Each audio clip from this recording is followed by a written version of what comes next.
can often get us down. Some ways simple, some profound, but I always have you. Oh, does my hair look fine, Ryan? It looks good. Yeah. It's on there. We recorded, so yeah. Oh, come on. Hey, good morning, Broadway. Hope you're well on this Friday morning. We're hopping on today. I'm sure you all have heard in one way or another that the things with the virus have been changing over the last couple of weeks. Our governor has come on and has given some recommendations and some guidelines, and so we haven't talked about um, the coronavirus and things at Broadway for quite a few months. A good reason for that is because you all have been doing well on Sunday mornings. Most people are wearing masks. I can tell that people are trying to keep your distance as best as you can, even as difficult as that is, both in our sanctuary as well as in our own desire to touch and to hug and that kind of thing. And you all have been doing well. And so, first of all, we just want to thank you for that. Um, I also know for me personally that it's been easier for me to kind of loosen up and to be a bit more casual about it over the last few months as things slowed down. And so we just wanted to remind you all today of where we are and talk a little bit about our expectations over the next few weeks. Just one thing, just so you know, we've been balancing this as leaders in our minds. We've been balancing this need that we have as a community to gather and how important that is, how important our Sunday morning gatherings is, how important connecting with other believers really is for our faith. And at the same time, seeking to be wise and to be careful and to follow the guidelines that are given to us by the authorities that God has put in place above us. And um, so that's where that's where our motivation has been, as we've been trying to balance those two things that God has commanded us to do, both to gather as well as to listen to those who are in authority over us. So this Sunday morning, we're really fortunate in Indiana that our governor has not put more restrictions on churches. In fact, our governor has allowed churches more freedom. So right now, gatherings of over 50 people are not allowed throughout our state except in churches. And so we want to acknowledge and recognize that, and also to be as responsible as we can, and to put plans in place that we can in order to gather, but to do it in the safest way that's possible. And so, just very clearly, just some reminders that distancing and washing your hands and wearing a mask, that all of those things we believe are helpful to help slow down the spread. Um, Between March and October, mid-October, we had one person at Broadway who we knew that had contracted the virus. And over the last 3 weeks, we know of about 10, and also some others that are getting tested right now for the virus. And so it's coming closer. We're beginning to know people in our congregation that have the virus. And so it's here, it's present, and we need to be aware of that. So, Sims, can you just share a little bit about youth and children and what some of the expectations are going to be for them? Yeah, thanks, Brian. And I think you said it well that because of the the fact that it's getting close to home and we know some people, it makes us think we need to be wise. We want to still gather. We want to be together. We don't want to be in a place where it becomes so bad that we are stopped from gathering. So I think trying by all means to be wise in the way that we do our gatherings would be helpful. I've said this to the youth on my post on Facebook that we don't want to be shut down. Mm-hmm. We want to continue to meet. And so respecting the social distancing and the guidelines that are put down will be helpful for us to continue to meet because we need that meeting, as you said. So when it comes to youth, we are going to continue to meet in the sanctuary and social distance as much as possible. Parents know already that when they're bringing food for the kids' snack, it's kind of like individually packed to avoid it just being open for everybody. So we're going to continue with that. And I know I've had questions from parents if we're going to change and go back to where they can just make a big bladder or something. And unfortunately, not yet at this point. And then the other thing that we're going to do is we're going to, it's going to be a requirement to wear a mask at youth group, throughout youth group. So it's not going to be a choice anymore until further notice. So would ask all our youth and our leaders to make sure that they've got masks on. And those are the minor changes that are there to youth. That's the only actually change because the rest is still the same. We're going to try by all means to keep that social distancing even in our small groups.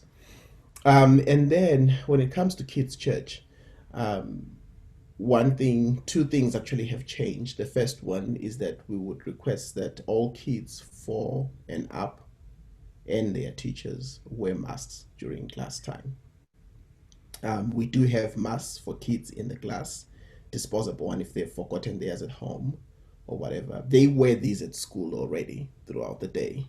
So I don't think 2 hours at church would be more different than most of them go to school. So whatever 6 hours that they spend at school, they're in their masks. So they are used to it by now. So we would request that 4 years going up, we try and make sure that everybody, including teachers and students, have masks on. And it would be preferable if they can bring a mask from home.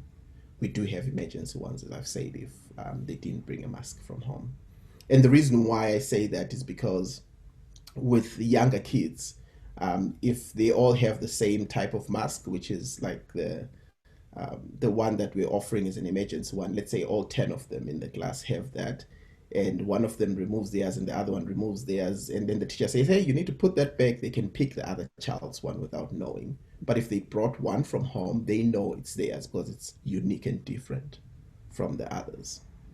And then as well, we are going to stop having large group, meaning there is not going to be puppets and there is not going to be goldfish large group for the foreseeable future until further notice. So meaning kids are going to come into their classrooms and they will leave from their classrooms. They won't be going in between to get to large group and so on. So large group is going to be on pause.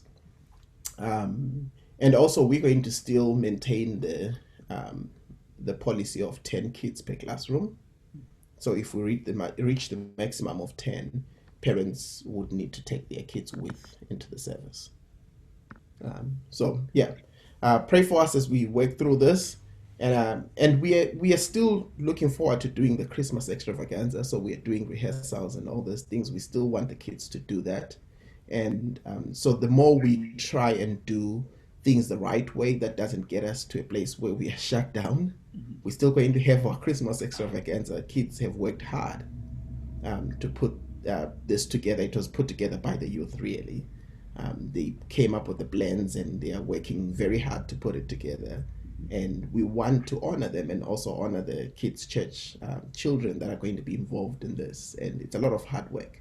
And so being in a place where we are very mindful of those kind of things would help us to make sure that the 13th of December still is part of what we can do as the Christmas extravaganza. So yeah, there are a lot of things that are hanging in the air for me that I'm like, I really want the kids to do this. I really want the youth to get to do this. I really want the kids' church to get to do this. And I'm sure for you as parents too, you want to see that.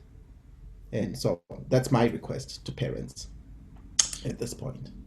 Thanks, Simps. Bruce, you have any further thoughts to add? Yeah, I would. I guess I'm kind of speaking as the senior member here, and mindful of the statistics that older folks are a little more at risk, and yet at the same time, I think all of us have had several months now to gauge whether or not we feel that much at risk. So I would say if you've been coming in person to Broadway and you feel comfortable, keep coming. That's fine. But continue to follow the guidelines and as Simpson and Ryan have shared, because we need to be together. We need that personal one-on-one, and maybe us older folks need it a little more than some others do. So, and when you can't come, use the time to go online and watch our service online. We have services that are saved from previous messages. We have other things available for you on the church website, and also think about taking the time to call other people in the church. Reach out that way. We're looking at this as an opportunity more than a restriction. It's something. Let's look for the positive and make the best of it.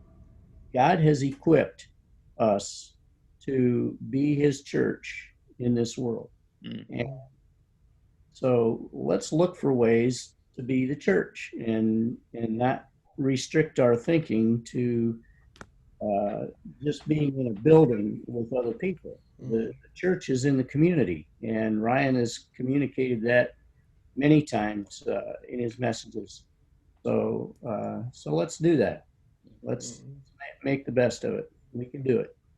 It's a great word, Bruce. I think our Sunday morning gatherings are important. They're a valuable part of our life together, but they are only a part of our life together as a church. And so this is it's an opportunity for you to build some other kinds of more intimate relationships through phone calls or through a walk if it's warm enough or whatever it may be, to continue to make those personal connections with believers apart from our Sunday morning gatherings. And I do think we've been thinking and praying about this as staff and as elders, that this is an opportunity for us to be more closely bound together and to go through a storm together, to go through a trial together. James says that trials develop perseverance in us. And that's true for us in our individual lives. It's also true for us as a community. We're going through a trial right now, and this is an occasion for us to develop perseverance together and resilience together as a community. So we believe God's doing that. Believe that there's good for us on the back end of this as we mature and grow during this time. And so thanks for your mercy and your grace towards us as leaders. Thanks for your support, for your prayers, and thanks for being the community that you are at Broadway. We love you all. Yeah. So We do. Thank you. Peace to you, Broadway.